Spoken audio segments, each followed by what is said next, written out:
I don't want to hog that. See, I talk too much. I should have been a Gabby. You know, I should have been a Gabrielle. But I'm hoping that we're going to try to get do an interview with Dr. Prasad. I haven't talked to him yet about that, but I'm going to. Surprise! And we're going to try to get him on film. Because chances he's quite a few miles away, so we probably won't get him on the show here. But we're hopefully going to get him on. Yeah, we could hope. Maybe able to. Yeah. Yep. So that will be good. Anyway, Actually, it was something that Dr. Broccoli had started talking to me outside before the show. She was asking about, they found homosexual traits in animals, and she was wondering if we'd ever heard of transsexual traits in animals. yes. Or at least transgender traits in animals, being that the larger transgender community is heavily based on social constructs and violating those social constructs.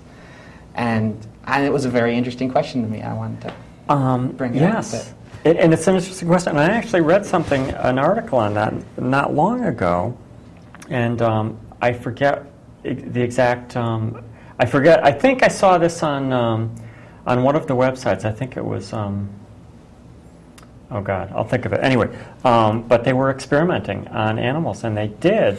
And I wasn't sure exactly how they did it. That was my question: was how did they identify these as transsexual traits? But they did say that they had identified that in some of these animals. Yeah, I would be curious how the studies would be done on an animal that isn't verbal. But I would, on the other hand, I would be shocked to learn that there weren't transsexual animals. Well, and yeah, certainly for intersex and transsexual, where you have biological causes. Right. So you ought to be able to detect those. I would expect you'd have similar biological causes in an animal. Right. You should at least detect the markers or variations of them. But when you move into something that's more social based, if they still believe that cross-dressing and some of the wider transgender, genderqueer, gender non-conforming folks are currently believed to be not violating, but crossing social boundaries. Right.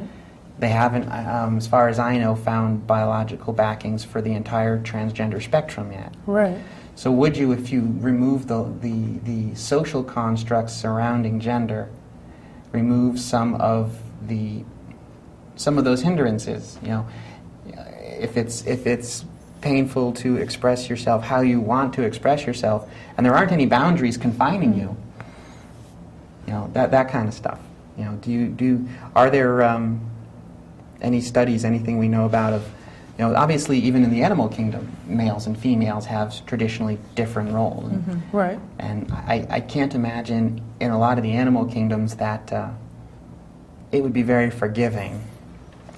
A nurturing male that wanted to mother some cubs would probably get kicked out and not survive long. But I would expect you'd see them too.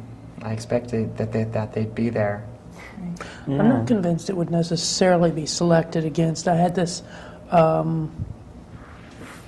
conversation with my advisor when I was in school, and more towards humans, with the ideas of if there's a biological reason for homosexuality, for instance, would that be selected against? And maybe not. There might be an adaptive advantage to having alleles in your population that would cause an individual to stick around and take care of sick siblings and that sort of thing, so that the overall the overall fitness of that given familial unit or tribal unit would be increased. So I mean, it might be selected for. It's interesting. That's really interesting. Good evening, nlcTrans. You're on the air.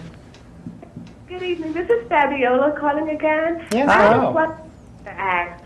Before you made the change to become a different gender, female of course, did you feel like you was very depressed being a male? Oh yeah. Oh yeah. Yeah. I wasn't going to make it very much longer if I didn't transition. Yeah. I was badly depressed. It was bad. It was very bad. I think that's something that we all experience. That's pretty universal, because because the change is so socially dramatic, and it really takes a lot to drive somebody to do it. If it wasn't for the depths of depression and the thoughts and actions of self-harm and just a spiral, your life spiraling out of control, you're facing rock bottom in many cases. And if it wasn't for that intensity, you probably wouldn't choose to do this. Exactly. And it's funny, that's a term that we all, that's so common with us, the spiraling in and the rock bottom thing. And it seems like we all hit rock bottom. And then, and that's, decide whether you want to live or not. You fight this thing as long as you can, and then it wins. Yeah. But that is typical. We all say the same thing. You hit rock bottom, and then you make the change. I know. I spent 11 years trying to find some way to live the rest of my life without accepting being trans. It doesn't work. And I ended up sitting in my house in a dark living room, watching TV, eating an Entenmann's cake, and it's like, this sucks. This sucks. Not the Entenmann's cake. Not the Entenmann's cake. No, those are good. Those are yummy. But eating those with 2 liters of soda every night still sucked. Not good. Not good. Yeah, I've been there. I could go through a bag of Reese's peanut butter cups, and it's that's a good never question. good news. It's a good thing. There's definitely. In fact, I don't know that joke is the right word, but I've joked with my family that it's not courage that drives us to do this. It's desperation. If you want to keep living, you have to find some way to get out. Yeah. And then you start down this road, and you realize every day that you go further down the road, it's so much better than the last day that. Right. Yeah. At a certain point, you just accept the fact that this is going to be the rest of my life because I'm happy now, and that wasn't true before. Yeah. My worst day now is better than my best day before. Yeah. Exactly. And there's That no going honestly back. is. That's sort of the anecdotal definition of depression, I think. Right. There's absolutely no going back. Yeah. Well, thank you so much for answering my question. No problem. Thank you. You're welcome. Thanks for asking it. Okay, then have a good day. Bye-bye. Is there anything about being men that you miss? In the documentary, we heard that trans are in a unique position to sort of know both ways. Yes. And just as far as what it means to be a man or a woman in our society, is there anything about being a man that you miss? And I know it might be hard to answer based on. I know there's an author, trans author, Jennifer Boylan, who is a professor up in Maine, Colby or something like that, if she still is. And she had said in her books that when she got asked that question, her answer is pockets. Pockets, yes. What she missed about being a guy was wearing pants with pockets. That's nice. Yeah. That's true. Pockets are good, but we have purses now. Purses are nice. There's a convenience to having everything with you all the time, but purses let you carry a lot more useful things around than what you can stuff in your pockets. I always hated having my keys jammed into my leg. I hated the wallet pinching my sciatic nerve every time I drove a long distance. There's lots of things I definitely don't miss. That was the other question I was going to ask, is sort of what are maybe the sort of best things about being a woman?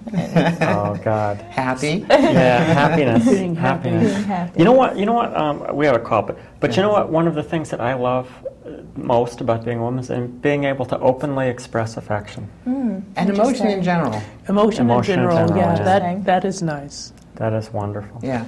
Let's go to this call before they hang up. Good evening, nlcTrans. You're on the air.